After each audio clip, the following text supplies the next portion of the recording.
History में हम एक कदम और आगे बढ़ेंगे। हम पार्ट 1 में डेवलपमेंट ऑफ प्रेस अच्छे से कर चुके हैं। हमने आपको सारा का सारा डिफरेंट इंपॉर्टेंट न्यूज़पेपर बताया, आज भी हम उनके बारे में बताएंगे। लेकिन इंपॉर्टेंट न्यूज़पेपर की लिस्ट लिखाने के बाद हमने डिटेल्ड एनालिसिस फेज्ड मैनर में किया था कि कौन कौन से फेजेस में प्रेस ने कैसा बिहेव किया। हमने देखा प्रेस का सबसे पहला एक फ़ेज़ कौन सा फेज़ था, क्या नाम था उसका, सोशल अवेकनिंग फेज़। हमने उसके बाद देखा second phase that is nationalism phase. Third हमने फेज़ देखा द गांधीयन फेज़।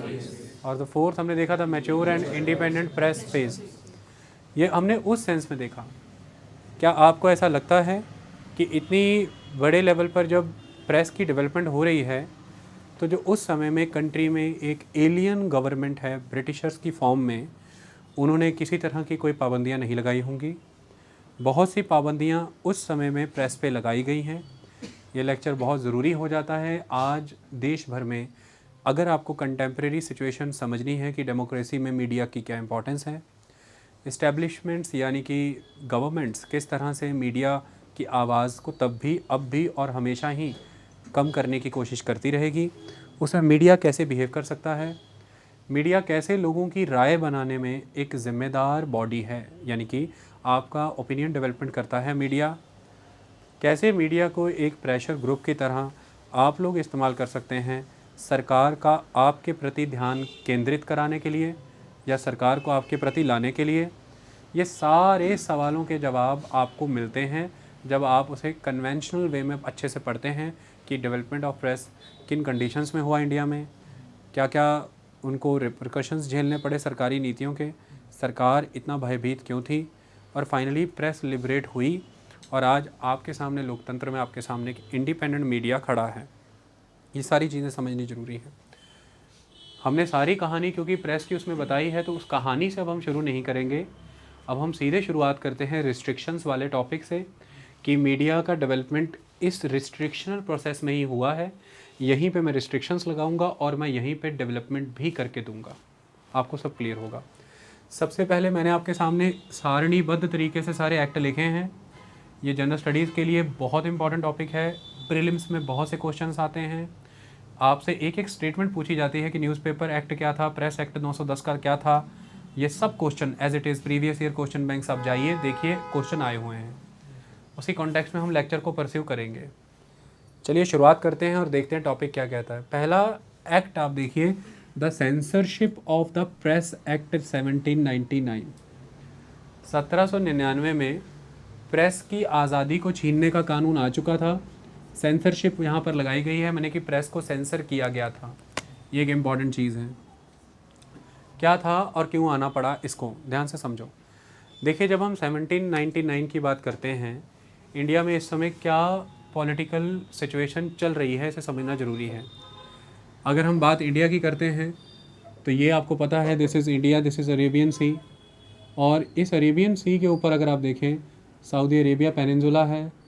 उसी से अगर आप आगे यहाँ निकलें तो सिनाई पेनिनसुला से होते हुए आप इजिप्ट में एंटर होते हैं, फिर आप नॉर्थ अफ्रीका होते हुए सीधा यूरोप चले जाते हैं, मोरक्को से स्पेन हो करके। दूसरा तरीका ये है कि आप इंडिया से पाकिस्तान है, ईरान है, इराक है, आप सीरिया होते हुए सीधा वहाँ से निकल जाते हैं ऊपर की तरफ और पहुँच जाते हैं। सीरिया है, आगे तुर्की है, तुर्की उसके आगे फिर आपको पता है इस्तांबुल है, और फिर उसके आगे शुरुआत हो जाती है यूरोप की।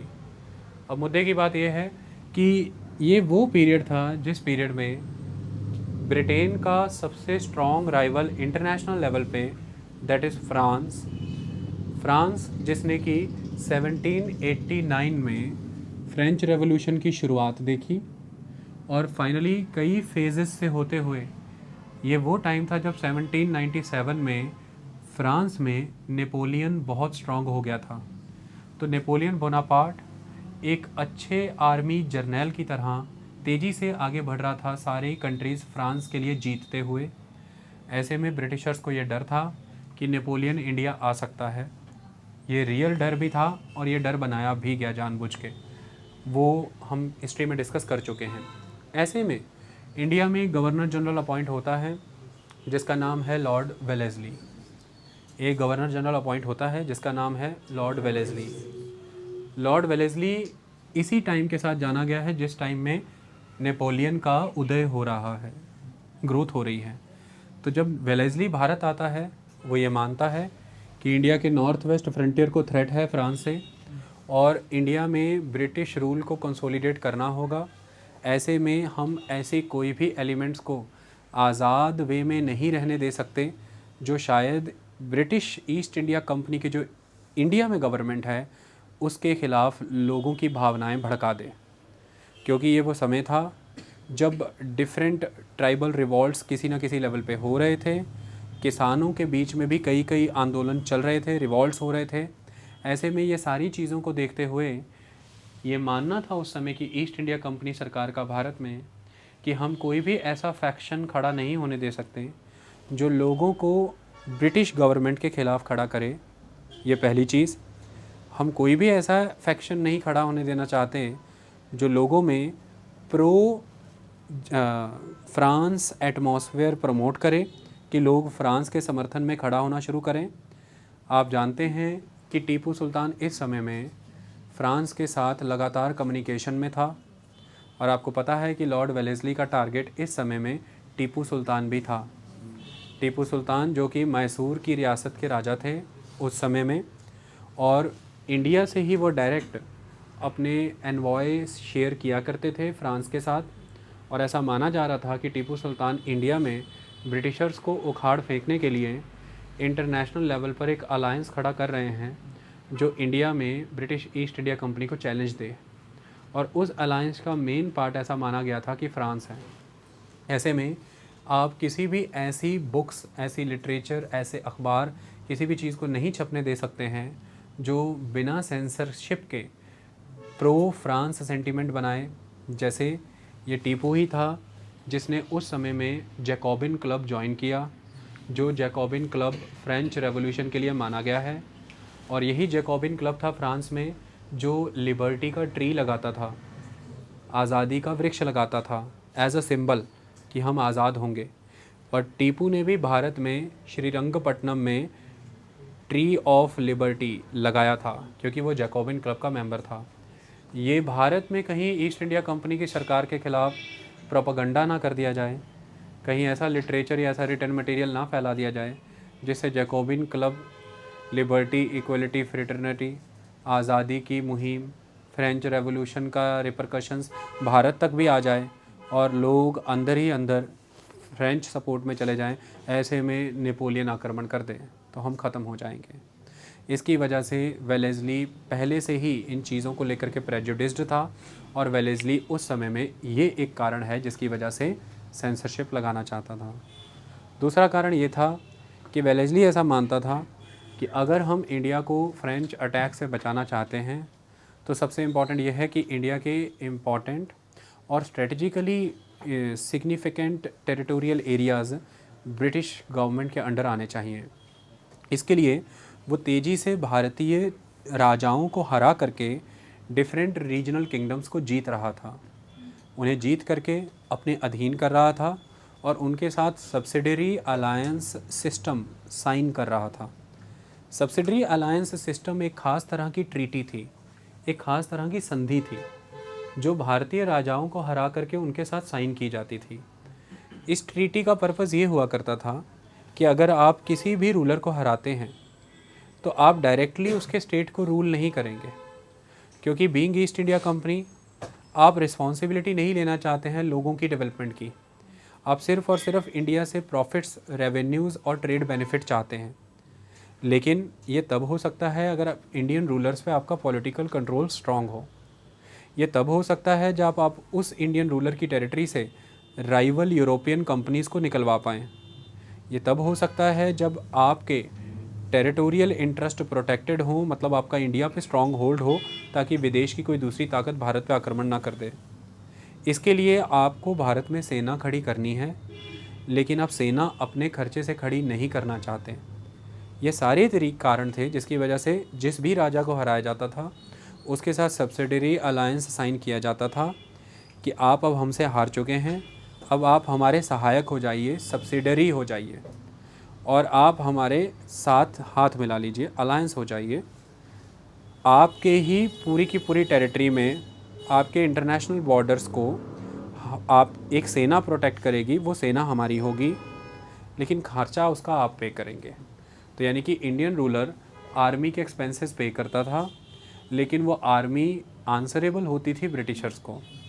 इसकी वजह से इंडियन रूलर्स के बॉर्डर्स अब अल्टीमेटली ब्रिटिशर्स के कंट्रोल में चले गए। फिर इंडियन रूलर्स इंटरनेशनल रिलेशंस अब इंडिपेंडेंटली मेंटेन नहीं कर सकते थे, उसके लिए भी उन्हें ज़रूरत होती थी ब्रिटिशर्स की मीडिएशन की। अगर ब्रिटिशर्स मीडिएट करेंगे तो ही वो किसी दूसरे राज्य के साथ अपने कोई भी संबंध बना पाएंगे। तो इसकी वजह से 2 राजाओं को, 3 राजाओं को, 4 राजाओं को आपस में जुड़ने से भी रोक दिया अंग्रेज़ों ने, क्योंकि वो बिना अंग्रेज़ों की मध्यस्थता के आपस में जुड़ नहीं सकते थे। क्योंकि उस समय एक ही कंट्री इंडिया में मल्टीपल रीजनल स्टेट्स थी, और हर एक रीजनल स्टेट दूसरी रीजनल स्टेट के लिए फॉरेन पावर थी। इंटरनेशनल का मतलब यहाँ पर यही था। मैसूर के लिए बंगाल फ़ॉरेन था, बंगाल के लिए अवध फ़ॉरेन था, और इन 2 फॉरेन पावर्स के बीच में अगर कोई संबंध होना है तो अंग्रेज़ों की मध्यस्थता से ही होगा। ना तो ये मित्र आपस में अपनी मर्ज़ी से बन सकते हैं, ना दुश्मन बन सकते हैं, वो ब्रिटिश डिसाइड करेंगे। इसके लिए वेलेस्ली को भारतीय राजाओं से लगातार युद्ध छेड़ने पड़े, और ये वो फेज़ था जब बड़े लेवल पर बैटल्स हुई हैं। इसलिए इस फेज़ को स्ट्रगल फॉर द सुप्रीमेसी कहा गया है। ये स्ट्रगल थी कि कौन सुप्रीम पावर है, ब्रिटिशर सुप्रीम है या Indian regional rulers. At the end Wellesley successful रहा, और उसने इंडिया में ब्रिटिश ईस्ट इंडिया कंपनी को एक सुप्रीम पावर बना करके खड़ा किया। ऐसी सुप्रीम पावर बनने की जब राह पे चल रहा है वेलेस्ली, तो ये वे कभी भी अलाउ नहीं करेगा कि किसी भी वजह से इंडिया का जो प्रेस है वो ईस्ट इंडिया कंपनी के गवर्नर जनरल, उनके रूलर्स और ईस्ट इंडिया कंपनी की इमेज को किसी भी तरह से डिग्रेड करे या मलाइन करे, कुछ भी उनके खिलाफ अफवाह फैला करके। So due to the struggle of supremacy, और second aspect the protection of external borders from the French invasion, ये 2 रीजंस मेन रहे जिसकी वजह से उस समय प्रेस की आज़ादी पर रोक लगाई गई। रोक लगाने के लिए 2 नियम बनाए गए। नियम पहला ये बनाया गया कि अगर कोई भी पर्सन, या तो वो ऑनर है, या तो एडिटर है, प्रिंटर है, पब्लिशर है, उसे किसी भी पब्लिकेशन के ऊपर अपना सारा पर्टिकुलर मेंशन करना ज़रूरी है। मतलब जो भी आप पब्लिश करने जा रहे हैं, एडिटर, ऑनर, पब्लिशर, प्रिंटर, ये सब अपना नाम मेंशन करेंगे, जगह मेंशन करेंगे, लोकेशन मेंशन करेंगे, ताकि अगर कुछ भी पब्लिकेशन होता है उसमें अगर कुछ भी ऐसा पाया जाता है जो ब्रिटिशर्स के इंटरेस्ट को हार्म करता है, तो ब्रिटिशर्स उस पर्टिकुलर उन इंफॉर्मेशंस के थ्रू उस पर्सन के अगेंस्ट डायरेक्ट एक्शन ले सकें। मतलब आप अगर अपना नाम, लोकेशन सब डाल रहे हैं, इसके बाद भी अगर आप कुछ छापते हैं तो आपको पता है शासन अंग्रेज़ों का है, वो आपको सीधे पकड़ सकते हैं आकर के। आई बात समझ में? और दूसरा ये रूल लगाया गया कि कुछ भी छपी हुई चीज़ सबसे पहले अप्रूवल के लिए भेजी जाएगी अंग्रेज़ी सरकार को। अंग्रेज़ी सरकार ये चेक करेगी कि ये ठीक है कि नहीं ठीक है, फिर उसे छपने की परमिशन दी जाएगी। अगर वो चीज़ ठीक नहीं लगती तो पूरा का पूरा पेज या पूरा का पूरा अखबार, या उसमें कोई पैराग्राफ, या उसमें कोई शब्द, या कोई उसमें कोई लाइन, किसी भी चीज़ को ब्रिटिशर्स सेंसर कर सकते हैं, यानी कि रोक सकते हैं छपने से, ढक सकते हैं, कंडेम कर सकते हैं, ख़त्म कर सकते हैं। इसलिए इसका नाम सेंसरशिप पड़ा। तो ये 2 कंडीशन लगाई गई। आपको प्रायर अप्रूवल के लिए भेजना पड़ता था, तो ऐसे में उनके पास ताकत थी कि वो सेंसर कर सकते हैं, और दूसरा आपको अपनी डिटेल्स, पर्टिकुलर्स उस पर मेंशन करने पड़ते थे, सो दैट कि अगर आप कुछ भी ऐसा लिख देते हैं तो आप पे एक्शन किया जा सके। ये अपने आप में एक बहुत बड़ा डेटरेंस था उस समय में। ये पॉलिसी 1799 ऑनवर्ड्स चलती रही, लंबे समय तक रही। 1807 में इसका दायरा बढ़ा दिया गया इस एक्ट में परिवर्तन करके, क्योंकि हम 1799 में हैं तो अब आगे आएंगे 1807 आएगा ना। 1807 में इसका दायरा बढ़ाया गया, और दायरा बढ़ा करके इसमें बुक्स, जर्नल्स और पैम्फलेट्स तीनों डाल दिए गए। यानी कि अब न्यूज़पेपर के आगे अगर आपको कोई बुक छापनी है, कोई जर्नल्स हैं, कोई पैम्फलेट्स हैं, तो वो भी द सेंसरशिप एक्ट 1799 में कवर होता है। तो ये था इसका नाम, सेंसरशिप। क्योंकि ये पर्टिकुलरली प्रेस के लिए लाया गया और ये वेलेस्ली के समय में आया है, ये वेलेस्ली का समय है, तो ये 1799 का समय है। तो the censorship of the press act 1799 जो 1807 में अपने आप को और एक्सटेंड करता है, इसे ख़त्म कब किया जाता है? 1813 में ख़त्म नहीं किया जाएगा, मैं बता रहा हूँ कि कौन ख़त्म करेगा। 1813 में एक पर्सन आएगा, पर्सन का नाम है लॉर्ड हेस्टिंग्स, यानी कि अब तक जो गवर्नर जनरल है वो लॉर्ड वेलेस्ली है। अब जो एक और नया गवर्नर जनरल आएगा उसका नाम है लॉर्ड हेस्टिंग्स। लॉर्ड हेस्टिंग्स जो है वो कुछ लिबरल माइंड लेकर के आया इंडिया। क्यों लिबरल माइंड लेकर के आया उसको समझना पड़ेगा। देखिए, इस समय तक ब्रिटेन में भी बहुत से परिवर्तन हो रहे थे। वहाँ पर प्रो डेमोक्रेसी मूवमेंट्स चल रही थी, मिशनरीज़ तेज़ी से बढ़ रहे थे, लोगों में एजुकेशन स्प्रेड कर रहे थे, मोनार्की की पावर कम करने की और इलेक्टेड रिप्रेजेंटेटिव्स की पावर बढ़ाने की मुहिम चल रही थी। Liberal thoughts, liberty, equality, fraternity, क्योंकि देखिए फ्रेंच रेवोल्यूशन अगर हुआ है तो उसका इम्पैक्ट ब्रिटेन में ना पड़े, इसकी वजह से ब्रिटेन के शासकों ने पहले ही अपने लोगों की आवाज़ सुननी शुरू कर दी थी।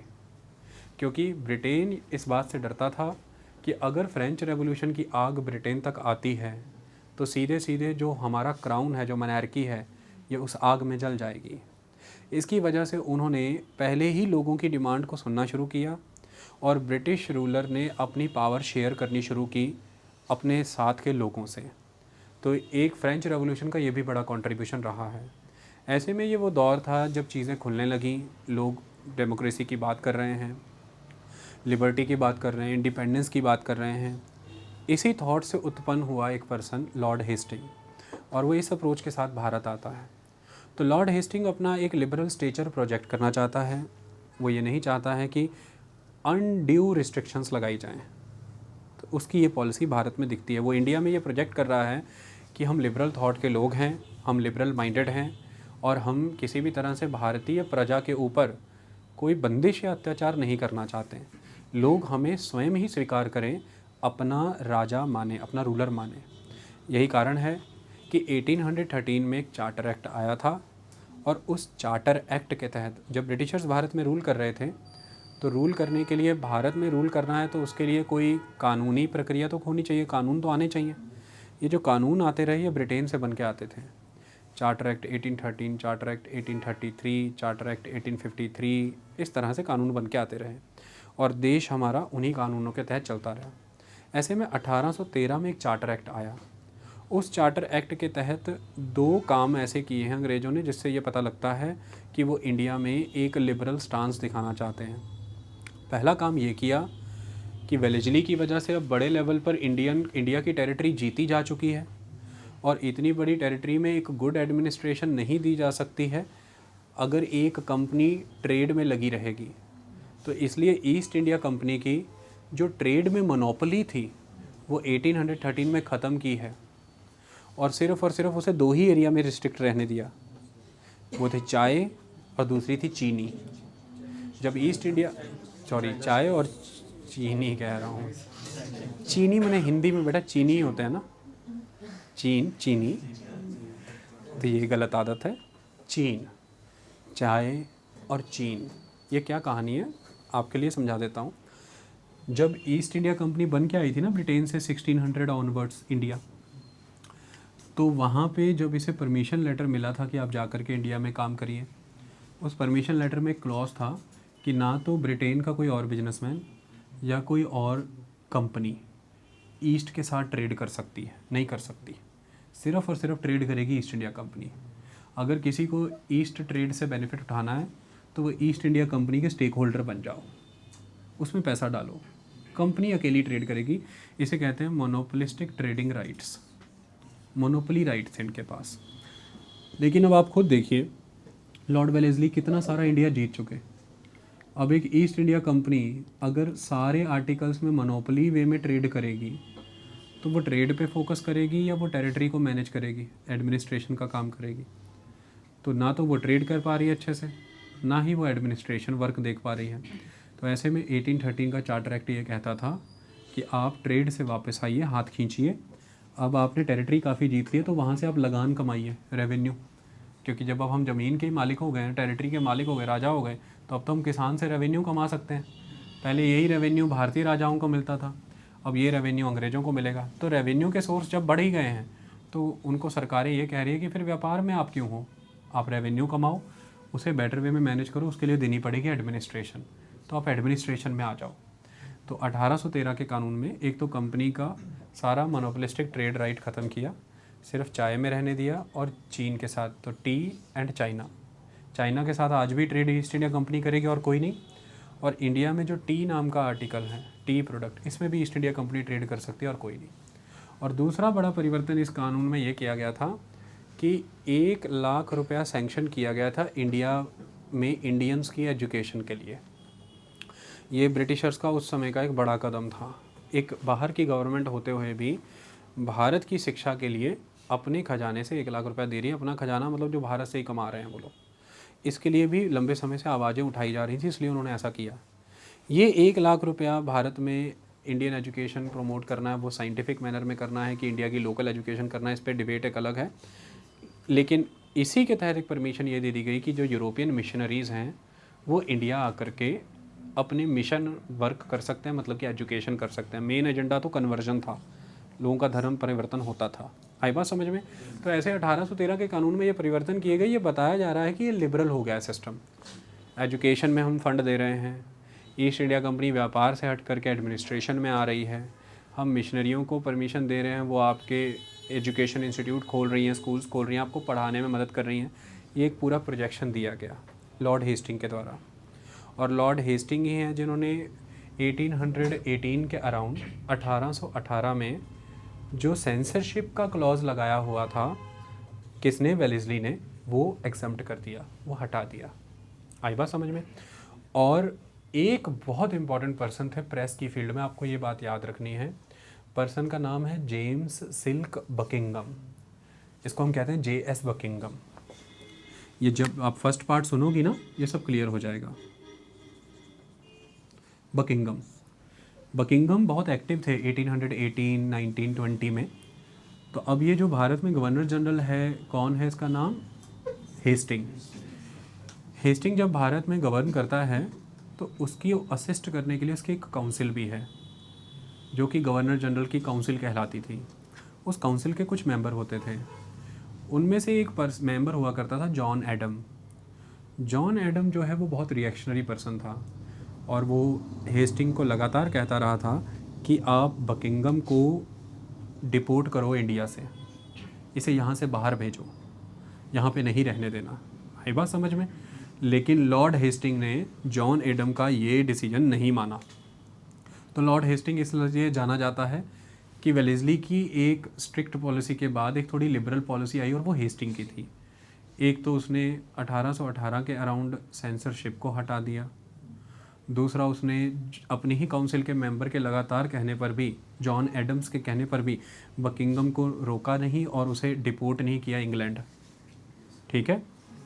और जब सेंसरशिप हटाई तो क्या किया फिर उन्होंने? जब सेंसरशिप हटाई तो लॉर्ड हेस्टिंग ने 1818 में गाइडलाइंस इशू की हैं। ये बहुत इंपॉर्टेंट चीज़ है। उन्होंने गाइडलाइंस इशू की एडिटर्स के लिए कि आपको इन गाइडलाइंस को फॉलो करते हुए चीज़ें एडिट करनी है, पब्लिश करनी है, मतलब जिससे ब्रिटिशर्स का इंटरेस्ट हार्म ना हो, लोग उनके प्रति डिसअफेक्टेड ना हो, डिसअफेक्शन लोगों में क्रिएट ना हो, किसी तरह का मिसचीफ या असंतोष ना लोगों में पैदा हो। तो आप अपनी एडिटिंग करते रहो, काम करते रहो, कोई बात नहीं, आप पे कोई पाबंदी नहीं है। आई बात समझिए? प्रायर अप्रूवल के लिए आपको अपना अखबार नहीं भेजना हमारे पास, सेंसरशिप मैं ख़त्म करता हूँ। ये हेस्टिंग का दौर रहा, ये दौर चला 2823 तक। एक बात आपको हमेशा ध्यान में रखनी है। क्या बात?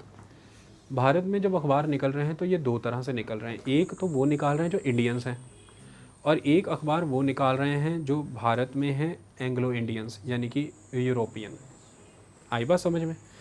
अब हो ये रहा है कि जो तो यूरोपियन है वो जब भारत में अखबार निकाल रहा है, उसको तो पनिशमेंट के तौर पर सरकार ये पनिश करती थी कि उसे डिपोर्ट कर देती थी, वापस भेज देती थी।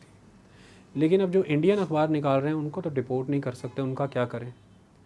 तो मेनली इंडियन से निपटने के लिए ये सारे रिस्ट्रिक्शंस आएंगे, ये बात आपको हमेशा याद रखनी है। क्योंकि उनको डिपोर्ट नहीं कर सकते, सोल्यूशन नहीं है अपने पास, उनका कोई ना कोई हल करना ही पड़ेगा। और उनका हल करने के लिए ये सारी रिस्ट्रिक्शंस मेनली आ रही हैं। ये बात समझ में आई?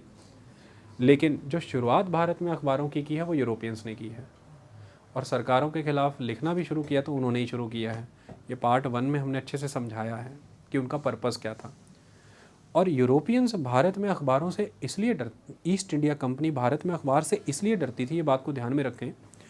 उनको ये डर नहीं था कि ये अखबार इंडियन लोगों की ओपिनियन को मोबिलाइज़ कर देंगे तो सरकारें गिर जाएंगी या सरकार को इंडियंस गिरा देंगे। उनको ये डर था कि ये अखबार कहीं लंदन ना पहुंच जाएं और हमारे सारे कच्चे चिट्ठे लंदन सरकार के सामने ना खुल जाएं कि ईस्ट इंडिया कंपनी इंडिया में कर क्या रही है, क्योंकि ऑफिसर यहाँ मज़े उड़ा रहे थे। तो उनको ये डर था कि हमारे कारनामे ईस्ट इंडिया कंपनी के काम कहीं ब्रिटिश सरकार तक या कोर्ट ऑफ डायरेक्टर तक, जो वहाँ बैठे हैं डायरेक्टर्स, उन तक ना पहुँच जाए। उनको वहाँ से लंदन से डर था, इंडिया से डर नहीं था। ये भी एक कारण रहा कि यहाँ पे अखबार बनते चले गए, क्योंकि उनको पोटेंशियल ही नहीं पता था। उनको ये था कि इंडियंस पे अखबार का कोई असर ही नहीं है, क्योंकि जब शुरुआत की बात की हमने ना, ये जिस पीरियड की मैं बात कर रहा हूँ, अखबार का सब्सक्रिप्शन कुल मिला के 100-200 था, इतना ही अखबार छपा करता था, दैट्स इट। ये तो बाद में जाके थाउजेंड्स में और फिर लैक्स में गया है, पहले 100-200 अखबार हुआ करता था, दैट्स इट। तो ना तो इलिटरेसी बहुत थी, ना तो पढ़ने वाले लोग थे, और जो छापने वाले थे वो भी elitist section, educated classes, middle classes, पढ़ने वाले भी वही लोग। चाहे वो न्यूज़पेपर था, न्यूज़पेपर के बाद जर्नल स्टार्ट हुए, तो जर्नल्स छापने का पर्पज़ ही ये रहता था बिगिनिंग में कि जो एक एजुकेटेड अर्बन मिडिल क्लास या फिर एजुकेटेड एलिटिस्ट क्लास है, उसके इंटेलेक्ट को एंटरटेन करने के लिए, उसकी इंटेलेक्चुअल भूख को, क्यूरोसिटी को सेटिस्फाई करने के लिए जर्नल्स आते थे। वो इतने क्रिटिकल नहीं होते थे, वो सरकारों पे सवाल नहीं करते थे। तो शुरुआती उद्देश्य अखबार का कई तरह से रहा है, मैगजीन्स का, जर्नल्स का, या तो इंटेलेक्चुअल, क्योंकि फ्री हैं, बैठे हैं। अब लंदन में होते तो एक से एक मैगजीन पढ़ते, जर्नल पढ़ते, इंडिया में क्या करें, तो इंडिया में भी जर्नल छपे उनके टेस्ट को सेटिस्फाई करने के लिए। और जो अखबार छपे वो सिर्फ़ और सिर्फ इंटेलेक्चुअल क्लासेस के बीच में आपस में विचार शेयर करने के लिए। शुरुआती कहानियाँ हैं ये। इससे अंग्रेज़ों को डर लगता नहीं था, डर ये था कि कहीं ये अखबार किसी तरह से लंदन ना पहुंच जाए और हमारी सारी चीज़ें खुल करके ना आ जाएं। ये सारी चीज़ें रहीं और इन्हीं रिएक्शंस को आप यहाँ पर देखते हैं। लेकिन अब जो होने जा रहा है, ये जो लाइसेंसिंग रेगुलेशन ऑर्डिनेंस 1823 में जॉन एडम्स लेके आ रहा है, ये एक पहला ऐसा कानून है जो अखबारों से भयभीत होकर के आए हैं कि भारत में जो अखबार छप रही है ये भारतीयों को भी हमारे ख़िलाफ़ कर रही है और हमें अपनी जड़ें मजबूत करनी पड़ेंगी, रोक लगानी पड़ेगी। और इसी रेगुलेशन के तहत इस समय तक बहुत इम्पॉर्टेंट एक अखबार निकाला जाता था राजा राम मोहन रॉय के द्वारा, जिसका नाम था मिरातुल अखबार। मिरातुल अखबार को बंद होना पड़ा है जॉन एडम्स के लाइसेंसिंग रेगुलेशन ऑर्डिनेंस 1823 की वजह से। ये बात आपको पता होनी चाहिए। किस एक्ट ने कौन सा अखबार बंद किया, ये क्वेश्चंस बहुत ही फेवरेट हैं। और मिरातुल अखबार जो ट्रुथ का आईना था, वो अखबार बंद हुआ है इस एक्ट की वजह से। तो ये पहला एक्ट है। इस एक्ट से पहले वर्नैकुलर प्रेस एक्ट 1878 से पहले ये 1823 का ऑर्डिनेंस है। ये पहला ऐसा कानून है जो वर्नैकुलर प्रेस, जो लोकल हमारी प्रेस है, उसको दबाना के लिए आया था। ये एक इम्पॉर्टेंट चीज़ है, ये उसके खिलाफ आया था। आई बात समझ में? मतलब अब पकड़ बनने लगी थी। इसके ऑनवर्ड अब हमें कहानी समझनी है। हमने the censorship of the press act तक समझ आया। हमने 1818 में लॉर्ड हेस्टिंग का किया बदलाव देखा। लॉर्ड हेस्टिंग ने क्या अपने ही काउंसिल के मेंबर जॉन एडम्स की बात मानी बकिंगम को लेकर के? नहीं। तो बकिंगम तो रिएक्शनरी था बहुत। लेकिन अब जब एक्टिंग गवर्नर जनरल बना है कुछ टाइम के लिए, एक्टिंग गवर्नर जनरल कौन बना है? जॉन एडम्स ही। तो अब जॉन एडम्स अपनी सारी इच्छाएं पूरी करेगा और ये आता है 1823 का ऑर्डिनेंस। ये बहुत इंपॉर्टेंट है, इसे हमें समझना होगा। आई बात समझ में? लाइसेंसिंग रेगुलेशन के नाम से पता लग रहा है कि इसमें प्रोविज़न क्या होगा। सबसे पहले अब तक जो प्रोविज़न नहीं आया था वो ये है कि आपको लाइसेंस ऑब्टेन करना है, आपको अप्लाई करना है कि आपको लाइसेंस मिले। आई बात समझ में? सो फर्स्ट एस्पेक्ट इज़ कि आपको लाइसेंस लेना है। जब आप लाइसेंस लेने के लिए अप्लाई करेंगे, नेचुरल सी बात है कि आप पर शर्तें होंगी, लगाई जाएंगी, आपको कंडीशंस बताई जाएंगी कि इन ग्राउंड्स पे आपको लाइसेंस इशू हो रहा है। इसके बाद अगर आप उस लाइसेंस को ब्रेच करते हैं, मतलब ये है कि अगर आप कुछ भी ऐसा छापते लिखते हैं तो उसके ऊपर आपको 400 रुपया पेनल्टी लगेगी। यह आज सुनने में लग रहा होगा कि 400 रुपये क्या है। मैं 1823 की बात कर रहा हूँ और हम उस भारत में जी रहे हैं जिस भारत में 1970, 75 और 80 में भी लोगों को अगर 300-400 रुपये तनख्वाह मिल जाए तो वो ये कहते थे कि हमारी तनख्वाह बड़ी अच्छी रही है शुरू दिन से ही। ठीक है जी। तो मैं 1823 की बात कर रहा हूँ जिस समय में अगर आपने कोई ऑब्जेक्शनेबल चीज़ छाप दी है उस पर 400 रुपये का जुर्माना लगेगा। ये कौन डिसाइड करेगा? ये डिसाइड करने का काम डिस्ट्रिक्ट मैजिस्ट्रेट को दिया गया है। तो लाइसेंस डिस्ट्रिक्ट मैजिस्ट्रेट से लेना है, 400 रुपये तक की पेनल्टी डिस्ट्रिक्ट मैजिस्ट्रेट लगा सकता है। अगर आप इसके बावजूद भी ये लिख रहे हैं, छाप रहे हैं, तो उसको पावर है कि वो आपकी मशीन कन्फिस्केट कर सकता है, यानी कि वो आपका मशीन और सेट जो भी आपका एस्टेब्लिशमेंट है उसको सीज़ कर सकता है, कन्फिस्केट कर सकता है। और तीसरी इम्पॉर्टेंट चीज़ कि ये मैजिस्ट्रेट पर डिपेंड करता है, उसकी डिस्क्रिशनरी पावर है कि वो आपको लाइसेंस दे या ना दे। और सेकंड, ये उसकी डिस्क्रिशनरी पावर है कि वो आपका लाइसेंस कभी भी रिवोक कर दे। मतलब लाइसेंस लेना आपका राइट नहीं है, ये सामने वाले की डिस्क्रिशन है, ये आपका अधिकार नहीं है, ये उसकी मर्ज़ी है। पहला तो आपको लाइसेंस लेना है आपसे, नॉन लाइसेंस्ड फाउंड्री नहीं चल सकती। लाइसेंस्ड फाउंड्री है तो वो अगर कुछ ऑब्जेक्शनेबल छापती है तो 400 रुपये जुर्माना, फिर छापती है तो अधिकार है मैजिस्ट्रेट को कि वो कन्फिस्केट कर लेगा, जब्त कर लेगा मशीन, प्रेस, और अगर वह चाहेगा तो लाइसेंस मिलेगा, जब चाहेगा कैंसिल कर देगा। आपको फ्रेश एप्लीकेशन करना होगा लाइसेंस के लिए दोबारा से, तो वो आपसे फ्रेश एप्लीकेशन कॉल कर सकता है, मंगा सकता है कि दोबारा एप्लीकेशन लेकर के आओ, मेरी इच्छा है। और उस टाइम पर वो डिमांड कर सकता है कि आप सिक्योरिटी मनी और ज़्यादा दें, ये उसकी चॉइस है। आई बात समझ में? ये 3 तरह की प्रावधान लेकर के आता है licensing regulation ordinance John Adams का 1823 का। और इसके तहत काफ़ी अखबार बंद हुए और इसका मेन अटैक बंगाल रीजन पे रहा, क्योंकि बंगाल सेंटर रहा उस समय में रेवोल्यूशनरी एक्टिविटीज़ का, और बंगाल ही सेंटर रहा रेवोल्यूशनरी से जुड़ी सारी चीज़ें, जैसे कि प्रेस का, पॉलिटिकल पार्टीज़ का, नेशनल कैंपेन का, फ्रीडम स्ट्रगल, ये सारी चीज़ों का ब्रीडिंग ग्राउंड बंगाल है। तो सबका आक्रमण बंगाल पे ही रहता था। तो ऐसे में वहाँ पर अखबार बंद हुए और बड़ी खबर यहाँ पे ये बनती थी कि राजा राम मोहन राय का मिरातुल अखबार जो 1821-22 में शुरू हुआ था वो भी इसी ऑर्डिनेंस की वजह से बंद हुआ और James silk Buckingham London deport किया गया। तो इसने बकिंगम को लंदन डिपोर्ट कर दिया और राजा राम मोहन राय का अखबार बंद हुआ और भी काफ़ी अखबार बंद हो गए। आई बात समझ में? ये कानून जॉन एडम्स का चल रहा है, इस पर कोई पाबंदी नहीं है, लेकिन ऐसे में the liberation of the Indian press 1835 होती है। मतलब इस समय में भारत का जो गवर्नर जनरल है उसका नाम है विलियम बेंटिक।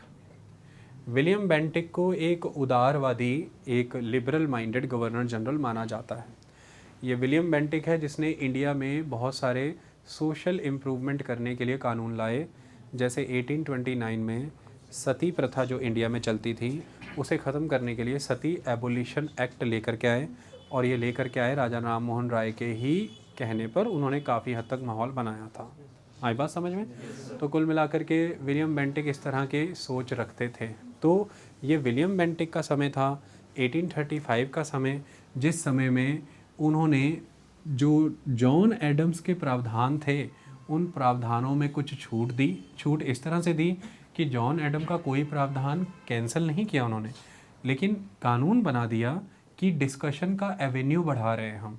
अब पत्रकार थोड़ा ज़्यादा डिस्कस कर सकते हैं ज़्यादा इश्यूज़ के ऊपर। So the latitude of the latitude of discussion extended by William Bentinck, but वो रिवोक नहीं कर पाए जॉन एडम्स के नियमों को, वो वहीं पर रहा। आपने बस उन्हीं नियमों के तहत डिस्कशन का दायरा बढ़ा दिया। इस तरह की आपने एक आज़ादी दी।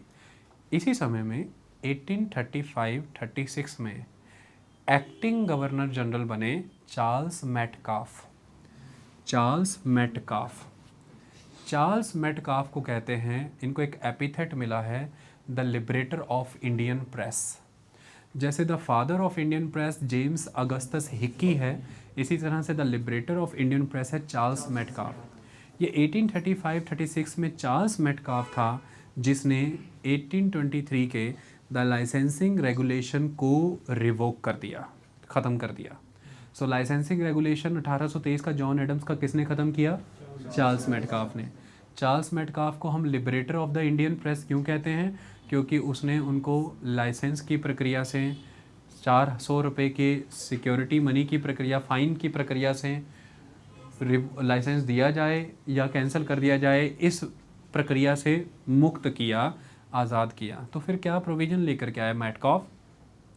मेटकाफ ये प्रोविज़न लेकर के आए कि आपको एक डिक्लेरेशन इशू करके, मतलब जैसे मेरा प्रिंटिंग प्रेस है, सरकार कोई गाइडलाइन नहीं दे रही, सरकार कोई लाइसेंस नहीं, सरकार नहीं कह रही आओ लाइसेंस लो। लाइसेंस लेने आओगे तो फिर सरकार की डिस्क्रिप्शन है कि लाइसेंस देना है कि नहीं देना। सरकार नहीं कह रही ऐसा कुछ, सरकार कह रही है आओ सेल्फ डिक्लेरेशन फॉर्म लेके आओ, सेल्फ डिक्लेयर करो कि मैं एडिटर हूँ, प्रोपराइटर हूँ, प्रिंटर हूँ, जो भी हूँ, ये मेरी प्रिंटिंग है, उसका ये एड्रेस और ये डिटेल्स और पर्टिकुलर्स हैं। सेल्फ डिक्लेरेटरी फॉर्म में आके दे जाओ हमें, जाओ अपना काम करो, छापो, लिखो, जो करना है करो, हमारी डिस्क्रिप्शन नहीं है। और ये देने के बाद भी अगर कभी लगे कि प्रीमाइसेस बंद करना है, प्रिंटिंग बंद करनी है, इसी तरह का एक सेल्फ डिक्लेरेशन देके बंद कर देना। समझ आई बात? मतलब सेल्फ डिक्लेरेशन सिस्टम आ गया लाइसेंसिंग सिस्टम से हट करके। ये चार्ल्स मेटकाफ के समय में हुआ कि रेगुलेट करना चीज़ों को, और बड़ी बढ़ोतरी हुई इसकी वजह से, क्योंकि ये लंबे समय तक लागू रहा। इसकी वजह से चार्ल्स मेटकाफ की इस लिबरल पॉलिसी की वजह से इंडिया का प्रेस बहुत तेज़ी से ग्रो हुआ 1855 तक। और इसी की वजह से अगर आप देखेंगे तो आने वाले समय में वर्नैकुलर प्रेस इतना स्ट्रॉन्ग है कि 1878 में वर्नैकुलर प्रेस नाम से ही कानून आ जाएगा। आप उसी को बंद करने के लिए कानून लाएंगे, यानी कि यूरोपियन प्रेस के ऊपर कोई कानून नहीं लागू हो रहा, वर्नैकुलर प्रेस पे लागू हो रहा है। ये बहुत बड़ा डिस्क्रिमिनेटरी कानून था उस समय का। क्यों? आज़ादी मिली है मेटकाफ के समय में, इसलिए पत्रकारिता बढ़ गई है, इसलिए पत्र बड़े भी हैं। ठीक है, कई नए पत्र लिखे जाने शुरू हो गए इस समय में। ऐसे में आता है the licensing act 1857, act number 15। ये क्यों हुआ इसको समझना ज़रूरी है। अब अचानक से कंडीशन आ गई 1857 के विद्रोह की। 1857 में रिवॉल्ट हुआ। एवरीबडी नोज़ 1857 का विद्रोह, द सिपाही म्यूटिनी ऑफ 1857। कुछ लोग कहते हैं द अपराइजिंग ऑफ 1857 और कुछ कहते हैं the freedom struggle, first freedom struggle of India. इस तरह की उसके बारे में बातें हैं। अब 1857 का विद्रोह आया तो नेचुरली ये इम्पॉर्टेंट है कि उस समय में भारत का गवर्नर जनरल कौन था? कैनिन था, लॉर्ड कैनिन। और इसी के तहत इस समय में एक्ट लाया जाएगा। और एक्ट क्या है? एक्ट 15। मतलब जो मेटकाफ के नियम हैं ये चल रहे हैं, लेकिन एमरजेंसी प्रोविज़न के तौर पर एक्ट 15 डाला गया है ना? एक्ट 15 डाला गया ना, मेटकाफ एक्ट चल रहा है तो उसमें हमने क्या इंड्यूस किया? एक्ट 15। और इस एक्ट 15 को इंड्यूस करने की ज़रूरत हमें क्यों पड़ गई? क्योंकि युद्ध के हालात बने हुए थे, अंग्रेज़ों को यह खतरा था कि हमारे खिलाफ़ मुहिम बनेगी और सेना आम लोगों को अपने साथ जोड़ सकती है हमारे विरुद्ध। बाहरी देशों की मदद ली जा सकती है हमारे विरुद्ध, क्योंकि ये भी वो समय था जब तेज़ी से रशिया का एक्सपेंशन हो रहा था। और इस समय में इनको ये डर था कि कहीं रशिया के साथ तालमेल ना बन जाए इन लोगों का और रशिया भारत पे आक्रमण ना करते घुस ना जाए। इस तरह की सारी चीज़ें चल रही थी, तो इसलिए इमरजेंसी एक्ट 15 डाल करके जो उस समय का मेटकाफ प्रोविज़न था उसको कहीं ना कहीं विद होल्ड कर दिया और ये प्रोसेस एक्टिविटी में आया। इसके तहत क्या है? The complete emergency, printing, printer, publisher, editor, सबका पूरा पर्टिकुलर्स आपको प्रॉपर मेंशन करना है। कोई भी पब्लिकेशन किसी भी तरह से अगर कुछ भी ऑब्जेक्शनेबल लिखती पाई जाती है उसको उसी समय बैन करने का प्रोविज़न है।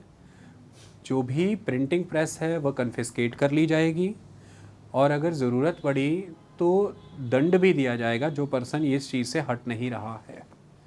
तो यानी कि ये रूल तो ख़त्म हो गए थे जब आपने जॉन एडम्स के ऑर्डिनेंस को ख़त्म किया, तो ये रूल ख़त्म हो गए थे। लेकिन ये रूल दोबारा एक्टिविटी में आया और ऐसा बोला गया कि ये सिर्फ़ और सिर्फ वॉर प्रोविज़न के तौर पर 1 साल के लिए आए हैं। आई बात समझ में?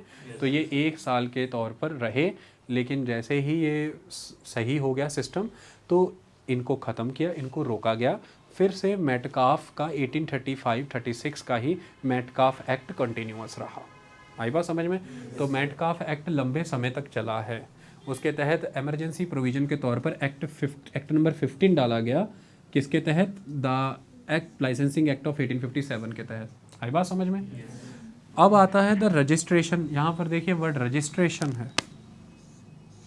द रजिस्ट्रेशन एक्ट 1867, और इस रजिस्ट्रेशन एक्ट 1867 के तहत the registration of the press and the book act क्या है ये? 25। The registration and the book act 25 लाया गया। ये रजिस्ट्रेशन एक्ट 1867 है, इसमें क्या है? The registration and the book act 25। Clear aspect? ये लाया गया 1867 में। क्या लाया गया?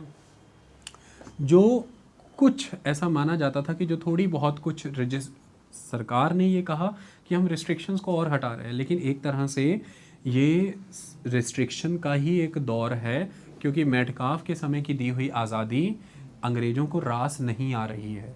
और उसकी वजह से 1857 के बाद से लगातार अलग अलग ग्रुप्स सोशल और रिलीजियस रिफॉर्म मूवमेंट के नाम पर चीज़ों को छाप रहे हैं वर्नैकुलर लैंग्वेजेस में और लोगों तक स्प्रेड कर रहे हैं। तो ये वो दौर है जिस दौर में धीरे धीरे ग्रास रूट लेवल से डिफरेंट रिलीजन्स और उनसे जुड़ी सोसाइटीज़ में रिफॉर्म्स आने शुरू होते हैं।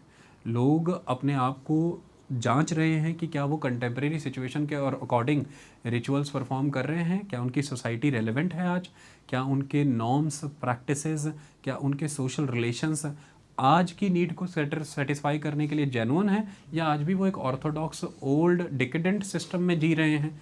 इस तरह के सवाल इस समय पैदा होने शुरू हुए और एक नेशनल अवेकनिंग की शुरुआत भी होती है। ये एक इम्पॉर्टेंट चीज़ है। आई बात समझ में? तो अब यही समय है जब एक से एक अखबार भी हैं। ईश्वर चंद्र विद्यासागर सोम प्रकाश लेकर के आएंगे इस समय में, ये एक इम्पॉर्टेंट चीज़ है। इसी तरह से दक्का प्रकाश अखबार निकल कर के आएगा।